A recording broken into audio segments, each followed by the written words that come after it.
大家好，我而家咧示範咧另外一組嘅動作，主要咧係鍛鍊我哋嘅小腿肌肉嘅。咁我哋咧可以扶住做啦，然之後兩隻腳好似一個小八字咁，然之後趌高腳踭，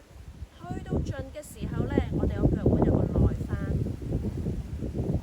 跟住慢慢落翻嚟。好，再留意下我腳喎，趌高腳踭，去到盡嘅時候咧，個腳腕有一個內翻。